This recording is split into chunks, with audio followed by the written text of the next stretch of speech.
जय श्री जगन्नाथ भाई मैंने सर्वप्रथम गुरुदेव गणपति को जगदाम प्रणाम करी आज आम से वृत्ति अध्याय को आगे बढ़ेबा। वृत्ति अध्याय क्रम आम पढ़ुले जे महर्षि पराशर से अध्याय महर्षि पराशर बृहत पराशर होरा शास्त्र को आम पढ़ुचे।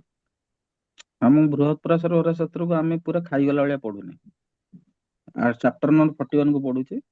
वृत्ति अध्याय भेरी भेरी इंपोर्टेंट कहीं भेरी भेरी इंपोर्टेंट कारण मनुष्यर सस्टेनेंस वृत्ति दरकार से यदि वृत्ति न करिवो से खाइबो कौन तेणु सेई जिनिस दृष्टि मनुष्य को वृत्ति निहाती आवश्यक नितांत आवश्यक। एइके आमे पढ़ुचे जे वृत्ति अध्याय को निर्णय केभଳି भाबरे कराजिवो वृत्ति को केमती निर्णय करबा सेई हिसाब रे महर्षि पराशर कोन कहिसेंती ताको बुझिकी आमे पढ़ुचे।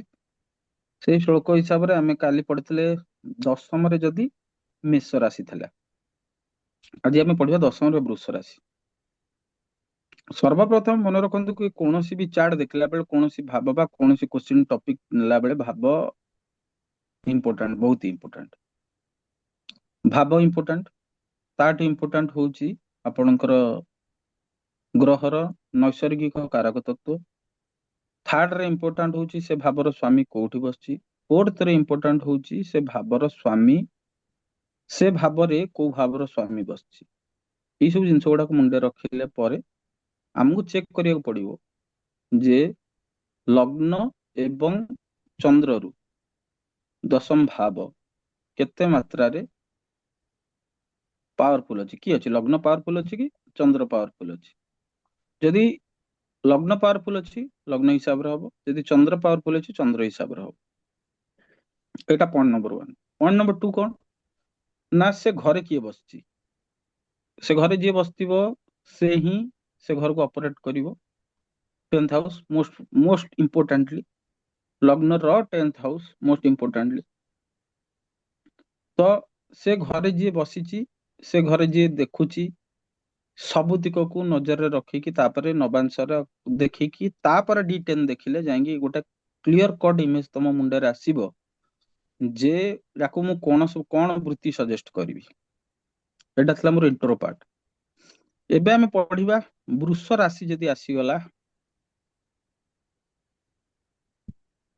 10th हाउस रे को लग्न रे वृष राशि 10th हाउस रे आसीबो सिंह लग्न रे वृष राशि 10th हाउस रे आसीबो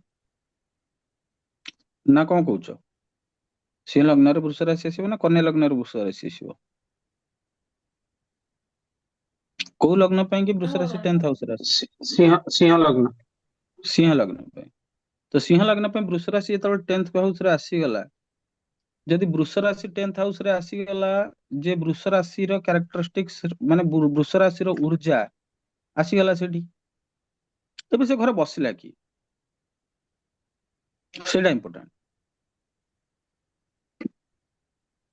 जेनेराली महर्षि पराशर कहिसंती जे वृष राशि रे थिले जंगल संबंधी कार्य माने anything which is related to forest ठीक अछि। फॉरेस्टर जो काठ रो थांती ना काठ सप्लायर जंगल जात जेमिति बन जिनसर किणा बिका अन्न संग्रह माने जेंति जो फूड कॉर्पोरेशन अछि अन्न रिलेटेड जिनस अछि सेई सब जिनस गुडाक भी करि परिवो आउ anything which is related to animal पशु पक्षी संबंधी कार्यक्रम ड्राइविंग एवं any work which is related to movement.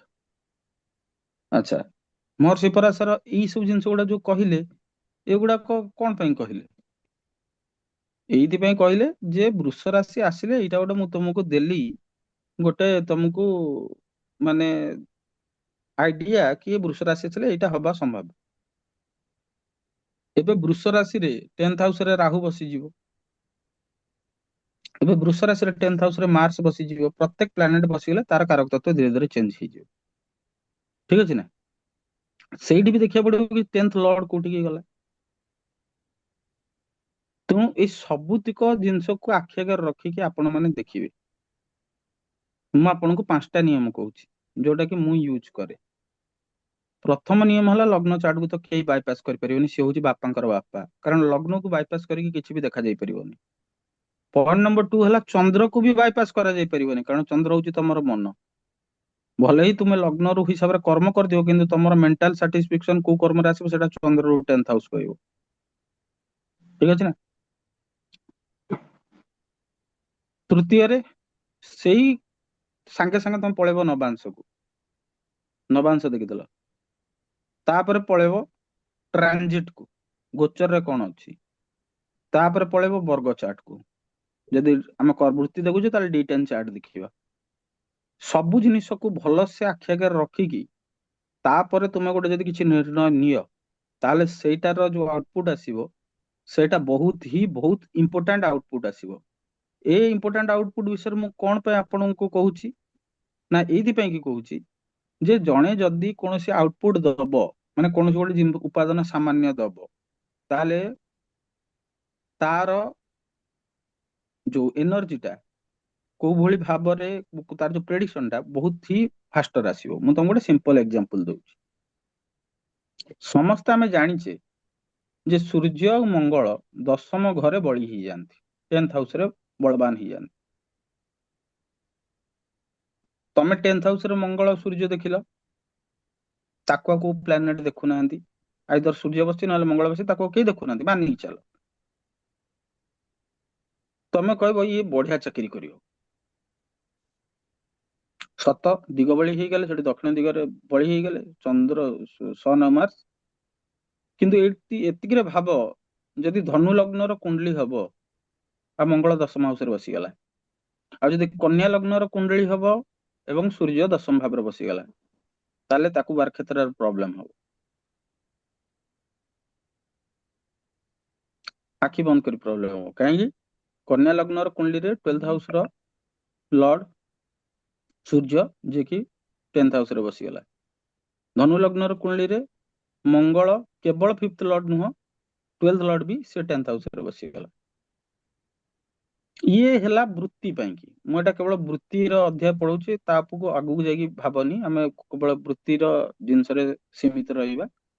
वृत्तिटा very very important. वृत्ति करि साला पर पैसा आसीबा कथाटा सेटर मु सेदिन मु क्लास रे पढैतिली कि 2 और 10 रो कनेक्शन टा हबाटा बहुत भेरी भेरी इंपोर्टेंट।